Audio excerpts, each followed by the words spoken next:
നമസ്കാരം. പ്രധാനപ്പെട്ട വാർത്ത, ഡൽഹി മുഖ്യമന്ത്രി അരവിന്ദ് കെജ്രിവാൾ പരാജയപ്പെട്ടിരിക്കുന്നു. ന്യൂഡൽഹി മണ്ഡലത്തിൽ പർവേഷ് സാഹിബ് സിംഗ് വർമ്മ ഒരു പക്ഷേ ഡൽഹിയുടെ പുതിയ മുഖ്യമന്ത്രി അരവിന്ദ് കെജ്രിവാൾ എന്ന വൻമരം വീണിരിക്കുന്നു. ഡൽഹിയിൽ തന്റെ പാർട്ടിയായ ആം ആദ്മി പാർട്ടിക്ക് ഭൂരിപക്ഷം കിട്ടിയില്ല എങ്കിൽ MLA സ്ഥാനം രാജിവെച്ച് താൻ ജയിലിലേക്ക് പോകുമെന്നാണ് തെരഞ്ഞെടുപ്പിന് മുമ്പ് ഡൽഹിയുടെ മുൻ മുഖ്യമന്ത്രിയായിരുന്ന അരവിന്ദ് കെജ്രിവാൾ പറഞ്ഞിരുന്നത്, അവകാശപ്പെട്ടിരുന്നത്. ഇന്നസെൻ്റ് ഒരു സിനിമയിൽ പറയുന്ന പോലെ ഇതിപ്പോൾ ലാഭമായല്ലോ എന്ന് പറയുന്ന പോലെ ഒരു സംഗതിയാണ് നടന്നിരിക്കുന്നത്. കെജ്രിവാളിന് MLA സ്ഥാനം രാജിവെക്കേണ്ട കാര്യമില്ല. കാരണം ജയിച്ചെങ്കിലല്ലേ MLA സ്ഥാനം രാജിവെക്കേണ്ടതായിട്ടുള്ളൂ. ഇപ്പോൾ അദ്ദേഹം ജയിച്ചിട്ടില്ല. അദ്ദേഹം മത്സരിച്ച മണ്ഡലത്തിൽ, ന്യൂഡൽഹി മണ്ഡലത്തിൽ ജനങ്ങൾ തന്നെ ചൂടെടുത്ത് തൂത്ത് ദൂരെ കളഞ്ഞിട്ടുണ്ട്. വലിയ പ്രതീക്ഷയോടെ 2013 അധികാരത്തിലേറ്റിയ പാർട്ടിയാണ് ആം ആദ്മി പാർട്ടി. അന്ന് ഇന്ത്യയിലെ തന്നെ ജനങ്ങൾക്ക്, രാഷ്ട്രീയമൊന്നും ഇല്ലാത്ത ജനങ്ങൾക്ക് പോലും വലിയ പ്രതീക്ഷ കൊടുത്തിരുന്ന ഒരു പാർട്ടിയാണ്. കാരണം അവരുടെ അവകാശവാദങ്ങൾ അങ്ങനെയായിരുന്നു. അവർ ആ തുടക്കത്തിൽ പറഞ്ഞുകൊണ്ടിരുന്ന ആദർശങ്ങൾ അങ്ങനെയായിരുന്നു.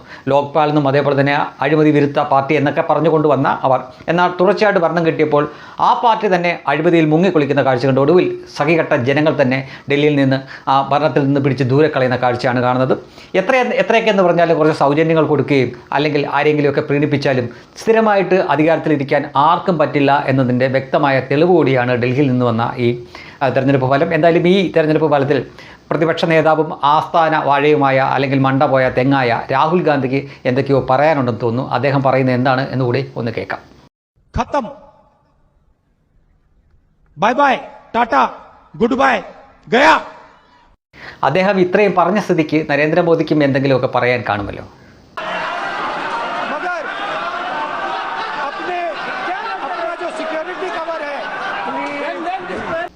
ആഹാ, അദ്ദേഹം ഇരുന്ന് ചിരിയോട് ചിരിയാണ്. എല്ലാം ഒപ്പിച്ചു വെച്ചിട്ട് ചിരിച്ചോണ്ടിരുന്നാൽ മാത്രം മതിയല്ലോ അല്ലേ? നന്നായിട്ടുണ്ട് കേട്ടോ.